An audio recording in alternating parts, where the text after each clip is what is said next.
Përshëndetje të nderuar miqtë e mi, aku po takohemi sërish së bashku edhe ditën e sotme në kanalin Monitor TV për të sjellur pranë jush të gjitha lajmet që në fakt ditën e djeshme kanë qenë shumë tepër të komentuara. Konkretisht, Jozi dhe Gjesti, që të dy për një natë të ftuar në Goca dhe Gram, që të dy duke treguar jetën e tyre, krimtarinë e tyre, veprimtarinë e tyre, pas Big Brotherit se çka ka ndodhur që të dy brenda një nate.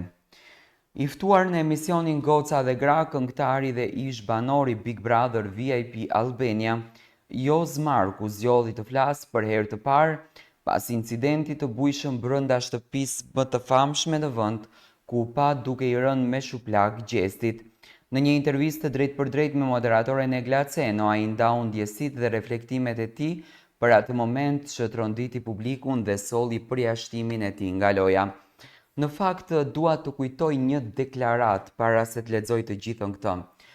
Ledion Liço, natën kur Jozi në gjysmën finale ka dalë nga shtëpia, pati thënë që Jozi përjashtohet nga të gjitha emisionet e Top Channel.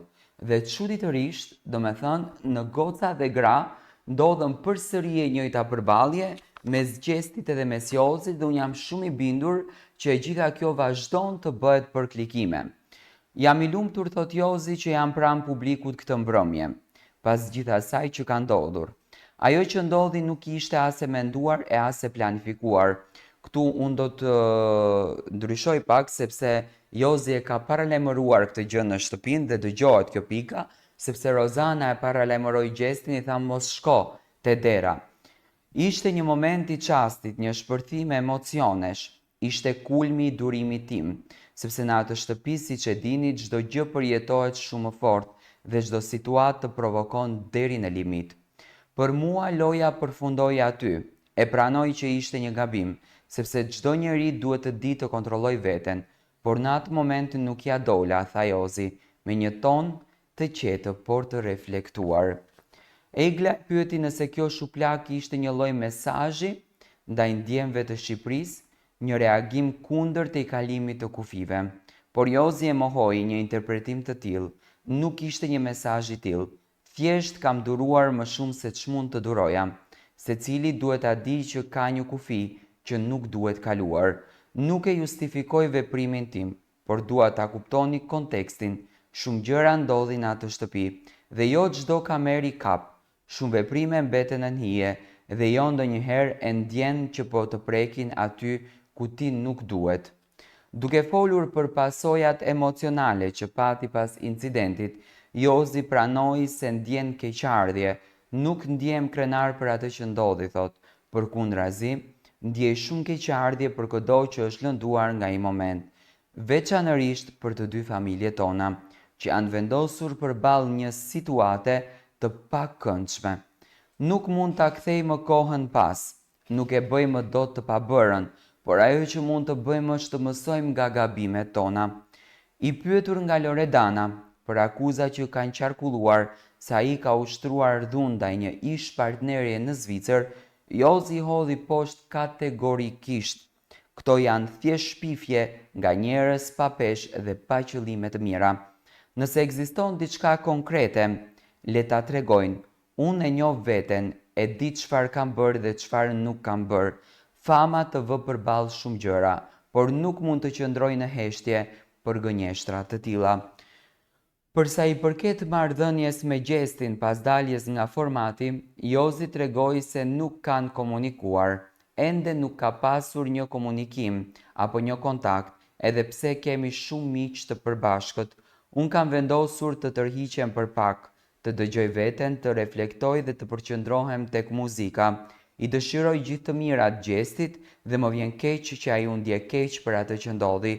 Nuk ka asnjë mëri nga ana ime, jeta vazhdon dhe unë dua të eci përpara. Në fund të bisedës, Jozi u shpreh se kjo përvojë e ka bërë të mendoj më thellë për peshën e veprimeve dhe përgjegjësinë që ka si figurë publike. Të jesh në sy të publikut nuk është e lehtë, çdo gabim të kushton shumë më tepër, por e vërteta është që jemi të gjithë njerëz dhe që ndonjëherë emocionet na tradhtojnë. Sot jam më i qetë, më i vetëdijshëm dhe më shumë dëshirë për të ecur përpara, jo për të justifikuar të shkuarën, por për të ndërtuar një të ardhme më të matur e më të mirë. Në këtë intervistë, Jos Marku dha një version të sinqertë të ndodhisë, duke kërkuar falje të heshtur për gabimin dhe njëkohësisht duke shprehur shpresë për mirëkuptim dhe ecje përpara si artist edhe si njeri. Në fakt, kjo ishte deklarata e Josit. Okej, unë e përshëndes Josin, por në këndin e komentuesit unë dua të jap komentet e mia dhe në këtë rast do të thënë komenti im është ky që Josi dha mendimin e tij. Besoj që edhe Josi e kishte të vetmen mundësi dhe të vetmen platformë për të qartësuar apo për të pastruar imazhin e tij. Nuk ma merr mendja që Gjesti ja ka fal, nuk ma merr mendja që Gjesti do të pranonte një komunikim me Josin, sepse gjërat ndërlidhen edhe më shumë. Do me thënë gjërat ndërlidhen në aspektin e fjalëve të mëhershme që janë thënë.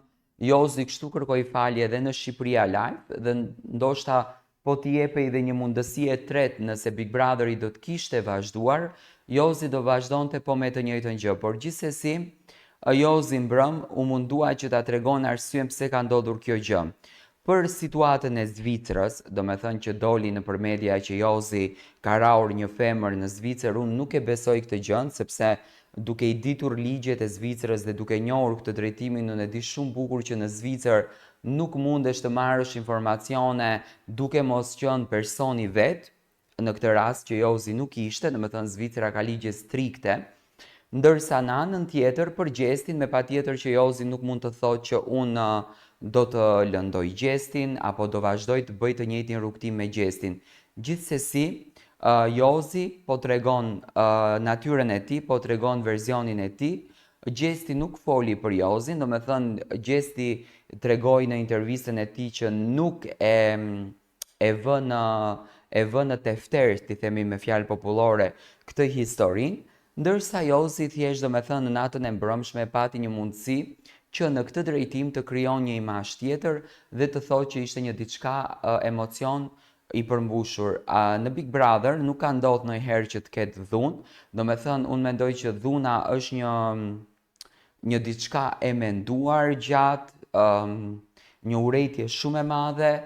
Ndoshta Josi është një personazh që do me thënë pendohet shpejt, por në moment nuk ishte një diçka e pamenduar. Gjithsesi unë Josit i uroj suksese në jetë dhe shpresoj që të vi me këngë shumë të bukura.